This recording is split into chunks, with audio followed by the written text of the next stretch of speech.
은행장이 숨긴 진실, 사라진 5억 원. 서울 강서구에 위치한 한 은행 지점에서 박영호 씨가 마지막 퇴직금을 입금하는 날이었습니다. 68세의 그는 40년간 성실하게 일한 끝에 받은 퇴직금 2억 원과 그동안 모은 적금 1억 원을 합쳐 총 3억 원이라는 거액을 보유하게 되었습니다. 평생 이렇게 큰 돈을 만져본 적이 없네. 통장에 찍힌 숫자를 보며 박영호 씨는 뿌듯함과 동시에 부담감을 느꼈습니다. 박영호 고객님 축하드립니다. 정말 대단하시네요. 은행 지점장 김정수 씨가 환한 미소로 인사했습니다. 김 지점장은 20년 넘게 이 지점에서 근무하며 동네에서 신뢰받는 인물이었습니다. 이런 큰 돈을 그냥 일반 예금으로 두시면 이자가 너무 적어요. 좋은 상품을 소개해드릴게요. 김 지점장은 친절하게 설명했습니다. 지금 시중금리가 연 3% 정도인데 저희 특별 예금 상품은 연 7%까지 가능해요. 정부에서 시니어분들을 위해 특별히 만든 상품이거든요. 박영호 씨는 관심을 보였습니다. 그런 상품이 있나요? 위험하지는 않겠죠?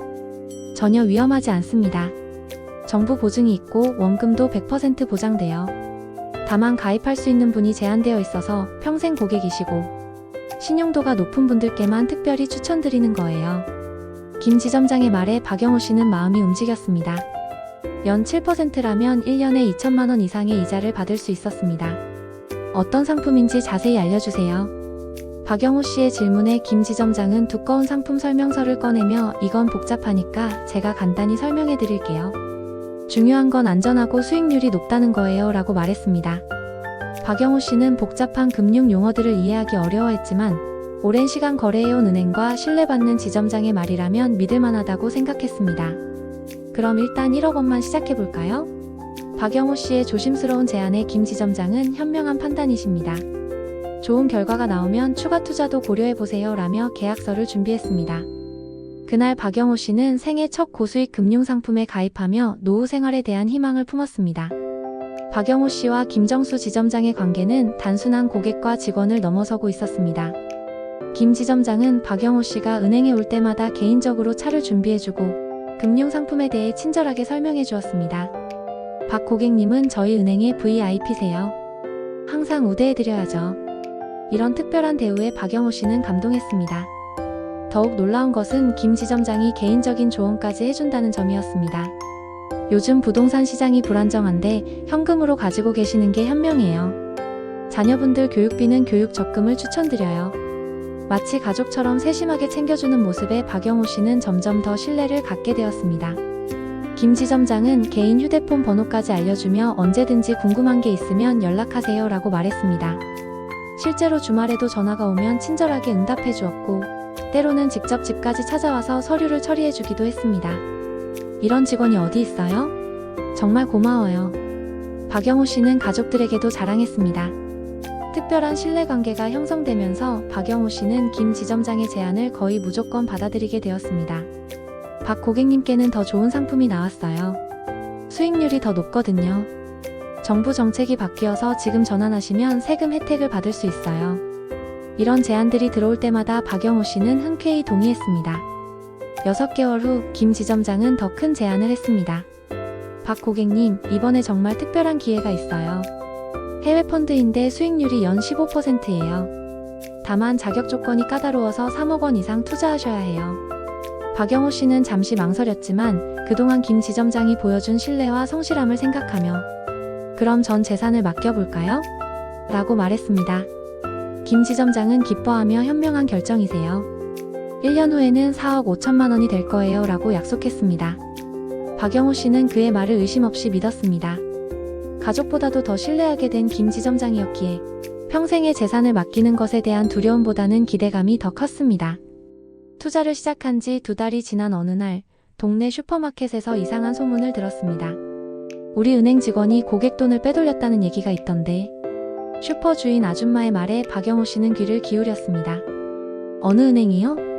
글쎄 정확히는 모르겠는데 이 동네 은행 중 하나래요. 집으로 돌아오는 길에 박영호 씨는 불안해지기 시작했습니다. 하지만 설마 우리 김 지점장이 그런 사람일까? 라며 스스로를 진정시켰습니다. 너무 친절하고 성실한 모습을 보여왔기 때문에 의심하기 어려웠습니다. 그냥 근거 없는 소문이겠지. 며칠 후 동네 정자에서 만난 다른 어르신들도 비슷한 이야기를 했습니다. 요즘 은행들이 믿을 수 없어. 직원들이 고객 몰래 이상한 투자를 시킨다더라. 나도 그런 얘기 들었어. 특히 나이 많은 사람들을 노린다고 하던데. 이런 대화를 들은 박영호 씨는 점점 마음이 무거워졌습니다. 다음날 박영호 씨는 은행을 찾아가 김 지점장에게 직접 물어봤습니다. 지점장님, 요즘 이상한 소문이 도는데 우리 은행은 괜찮죠? 김 지점장은 웃으며 대답했습니다. 아, 그런 터무니없는 소문 말씀이세요? 경쟁은행에서 퍼뜨리는 헛소문이에요. 우리 은행은 100년 전통에 신뢰할 수 있는 은행이잖아요. 김 지점장의 확신에 찬 대답에 박영호 씨는 안심했습니다. 역시 그럴 줄 알았어요. 지점장님 같은 분이 계시는데 무슨 문제가 있겠어요. 하지만 김 지점장은 한 가지 더 말했습니다. 다만 요즘 금융시장이 불안정해서 수익률 변동이 있을 수 있어요. 그래도 장기적으로는 좋은 결과가 나올 거니까 걱정 마세요. 그날 밤 박영호 씨는 아내에게 이야기했습니다. 여보, 은행에서 이상한 소문이 돈다던데 우리는 괜찮대. 아내는 그래도 한 번쯤은 통장을 확인해보는 게 어때? 라고 제안했습니다. 하지만 박영호 씨는 김 지점장을 믿어. 그분이 우리를 속일 리 없어라며 아내의 걱정을 일축했습니다. 하지만 마음 한편에는 작은 의심의 씨앗이 심어지기 시작했습니다. 박영호 씨의 불안감이 커지면서 결국 통장을 직접 확인해보기로 했습니다. 평소처럼 은행에 가서 통장 정리 좀 해주세요 라고 요청했습니다. ATM으로는 복잡한 거래 내역을 자세히 볼 수 없었기 때문입니다. 창구 직원이 통장을 업데이트해서 건네줄 때 박영호 씨는 믿을 수 없는 광경을 목격했습니다. 분명히 3억 원을 예치했는데 잔액이 5천만 원밖에 남지 않았습니다. 그리고 알 수 없는 펀드 매수 내역과 대출 실행 내역이 빼곡히 찍혀 있었습니다.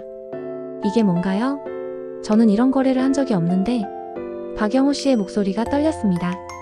창구 직원은 당황하며 잠시만요, 확인해 보겠습니다 라고 말했습니다. 김정수 지점장이 급히 나와서 상황을 설명했습니다. 아, 박 고객님. 이건 고수익 상품 투자 과정에서 일시적으로 나타나는 거예요. 복잡한 구조라서 이해하기 어우실 거예요. 하지만 박영호 씨는 납득할 수 없었습니다.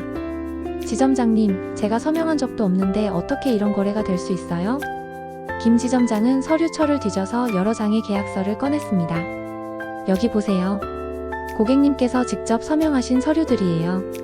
박영호 씨가 서류를 자세히 보니 정말 자신의 도장이 찍혀 있었습니다. 하지만 기억나지 않았습니다. 이걸 언제 찍었죠? 저는 기억이 안 나는데요? 몇 달 전에 상품 가입하실 때 한꺼번에 처리했잖아요. 그때 여러 가지 서류에 도장을 찍으셨는데 기억 안 나시나 보네요. 김 지점장의 설명에 박영호 씨는 혼란스러웠습니다. 나이가 들어서 기억력이 나빠진 건지 아니면 정말 자신이 실수한 건지 판단하기 어려웠습니다. 그럼 제 돈은 언제 돌아와요? 박영호 씨의 간절한 질문에 김 지점장은 투자 상품이라서 시간이 좀 걸려요. 1년 후에는 원금의 수익까지 더해서 돌려드릴 거예요 라고 답했습니다. 하지만 박영호 씨는 더 이상 안심이 되지 않았습니다. 평생 모은 돈이 한순간에 사라진 현실 앞에서 절망감을 느꼈습니다. 집으로 돌아오는 길에 박영호 씨는 다리에 힘이 빠져 벤치에 주저앉았습니다. 내가 뭔 일을 저질렀나? 자책감과 불안감이 동시에 밀려왔습니다. 가족들에게 어떻게 설명해야 할지도 막막했습니다. 집에 돌아온 박영호 씨는 가족들을 불러 모았습니다. 아내와 두 자녀 앞에서 은행에서 일어난 일을 설명했지만 가족들의 반응은 예상과 달랐습니다. 아버지, 정말 기억이 안 나세요? 그런 중요한 서류에 도장을 찍으셨으면서. 큰아들의 의심 어린 질문에 박영호 씨는 당황했습니다. 나도 정확히 기억이 안 나. 하지만 분명히 그런 위험한 투자를 하겠다고 한 적은 없어. 박영호 씨의 해명에도 가족들은 쉽게 믿지 않았습니다. 딸은 아버지가 요즘 깜빡깜빡하시잖아요. 혹시 서명하신 걸 잊으신 거 아닐까요?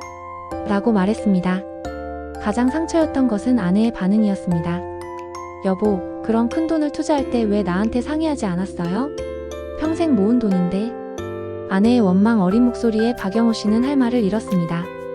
나도 모르게 된 일이라고 했잖아. 둘째 아들은 더 직설적이었습니다. 아버지, 솔직히 말씀해주세요. 높은 수익률에 혹해서 투자하신 거 아니에요? 요즘 그런 사기가 많다고 뉴스에도 나오는데. 자식들마저 자신을 의심하는 모습에 박영호 씨는 절망감을 느꼈습니다. 너희들도 나를 못 믿는구나.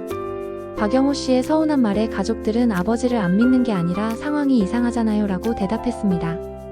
큰아들은 일단 은행에 가서 정확한 사실관계를 확인해 봐야겠어요 라고 말했지만 박영호 씨는 너희들이 나를 거짓말쟁이로 보는구나 라며 상처받았습니다.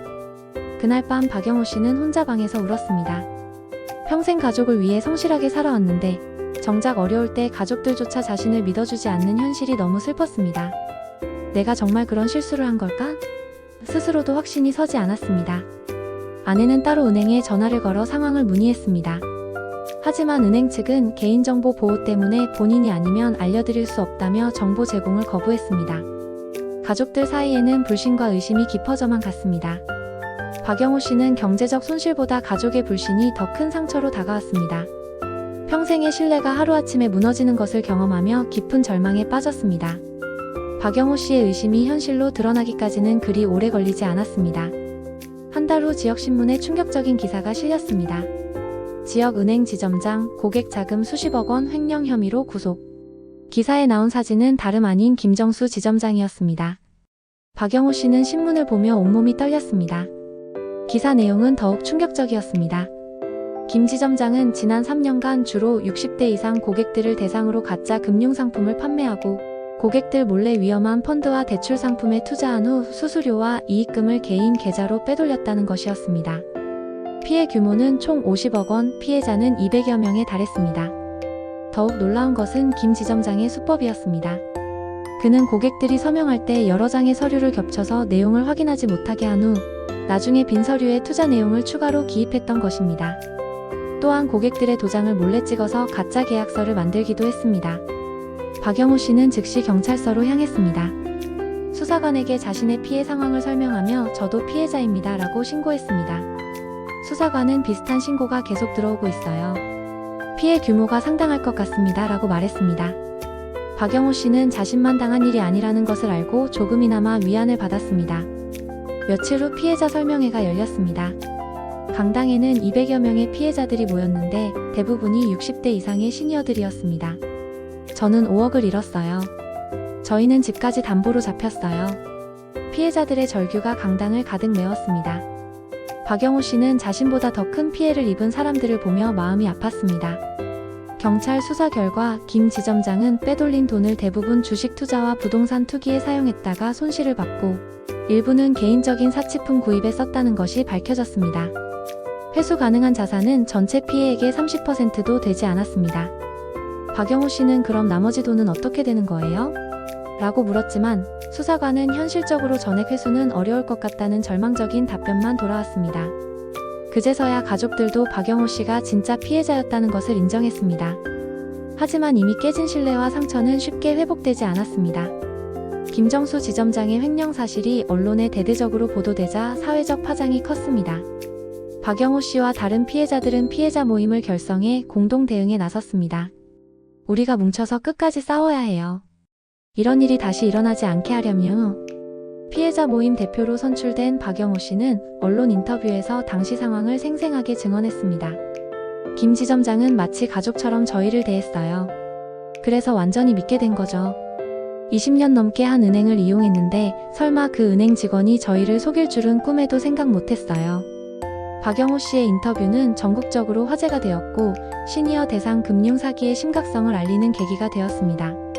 하지만 은행 본사의 반응은 실망스러웠습니다. 은행 측은 개인 직원의 일탈행위로 은행이 직접적인 책임을 질 수는 없다는 입장을 고수했습니다. 저희도 피해자입니다. 직원 관리에 소홀했던 점은 인정하지만 법적 책임은 별개 문제입니다. 은행 변호사의 말에 피해자들은 분노했습니다. 피해자들은 집단 소송을 준비했습니다. 은행이 고객관리 의무를 다하지 않았어요. 그런 직원을 20년이나 방치한 것 자체가 은행의 책임이에요. 변호사들도 감독기관으로서의 책임을 물을 수 있다며 희망적인 전망을 제시했습니다. 언론의 지속적인 보도와 피해자들의 시위로 여론이 악화되자 은행도 조금씩 태도를 바꾸기 시작했습니다. 도의적 책임을 통감한다며 일부 배상을 검토하겠다고 발표했습니다. 하지만 제시한 배상 비율은 피해액의 50%에 불과했습니다. 박영호 씨는 기자회견에서 강력하게 항의했습니다. 50%로는 안 됩니다. 저희는 평생 모은 돈을 잃었어요. 은행의 허술한 관리 때문에 이런 일이 벌어진 건데 책임을 회피하려고만 하시면 안 됩니다. 그의 간절한 호소에 많은 시민들이 동조했고 은행에 대한 불매 운동까지 번졌습니다. 정부도 대책 마련에 나섰습니다. 금융감독원은 시니어 대상 금융상품 판매 규제를 강화하고 은행 직원의 고객 자금 관리 감독을 철저히 하겠다고 발표했습니다. 박영호 씨는 늦었지만 다행이에요. 우리 같은 피해자가 더 나오지 않았으면 좋겠어요 라며 정부 대책을 환영했습니다. 비록 개인적인 피해는 완전히 회복되지 않았지만 사회 전체의 변화를 이끌어낸다는 보람을 느꼈습니다. 사건이 발생한 지 2년이 지났습니다. 김정수 지점장은 징역 7년을 선고받았고 은행은 결국 피해액의 70%를 배상하기로 합의했습니다. 박영호 씨는 3억 원 중 2억 1천만 원을 돌려받았지만 남은 9천만 원의 손실은 여전히 큰 상처로 남아 있었습니다. 그래도 전액을 잃을 뻔했는데 이 정도라도 돌려받은 게 다행이야. 하지만 박영호 씨에게 가장 큰 변화는 돈이 아니었습니다. 그는 이제 전국의 피해자들과 연대하며 금융사기 예방 활동에 적극적으로 참여하고 있었습니다. 금융감독원과 함께 시니어 대상 금융교육 강사로 활동하며 자신의 경험을 바탕으로 다른 어르신들에게 경각심을 일깨워주고 있었습니다. 저처럼 당하시는 분들이 더 이상 나오지 않기를 바랍니다. 박영호 씨의 강의는 많은 시니어들에게 큰 도움이 되었습니다. 아무리 친절한 은행 직원이라도 무조건 믿지 마세요. 복잡한 금융상품은 가족과 상의한 후 결정하세요. 가족 관계도 서서히 회복되었습니다. 자녀들은 아버지가 진짜 피해자였다는 것을 알게 된 후 깊이 반성했습니다. 아버지, 그때 의심해서 정말 죄송해요. 큰아들의 사과에 박영호 씨는 너희들도 놀랐을 거야. 이해해라며 용서했습니다. 아내도 여보가 얼마나 힘들었을까? 내가 더 믿고 지지해줄 걸라며 미안해했습니다. 박영호 씨는 이제 다른 관점에서 사건을 바라보게 되었습니다. 돈은 잃었지만 더 소중한 걸 배웠어요. 진짜 신뢰란 겉으로 보이는 친절함이 아니라 투명하고 정직한 관계에서 나오는 거예요. 그는 앞으로도 금융사기 예방 활동을 계속하기로 다짐했습니다. 피해자 모임도 지속적으로 운영되고 있습니다. 매월 만나서 서로의 근황을 나누고 새로운 금융사기 수법에 대한 정보를 공유합니다. 우리가 겪은 아픔이 헛되지 않게 하려면 계속 경각심을 가져야 해요. 박영호 씨는 모임의 정신적 지주 역할을 하고 있습니다. 한편 김정수 전 지점장은 교도소에서 깊이 반성하고 있다는 소식이 전해졌습니다. 그는 피해자들에게 사과 편지를 보내며 평생 죄책감을 안고 살겠다고 말했습니다. 하지만 박영호 씨는 사과한다고 해서 상처가 없어지는 건 아니에요. 다만 그도 사람이니까 진심으로 반성한다면 용서할 수는 있어요 라고 말했습니다.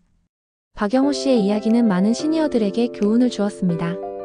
평생 모은 돈을 잃는 아픔을 겪었지만 그 경험을 사회에 기여하는 밑거름으로 승화시킨 것입니다. 무너진 신뢰를 회복하는 것은 어렵지만 불가능하지는 않아요. 진실과 정직함이 결국 이기는 세상을 만들어가야 해요. 박영호 씨의 메시지는 오늘도 많은 사람들에게 희망과 용기를 전해주고 있습니다.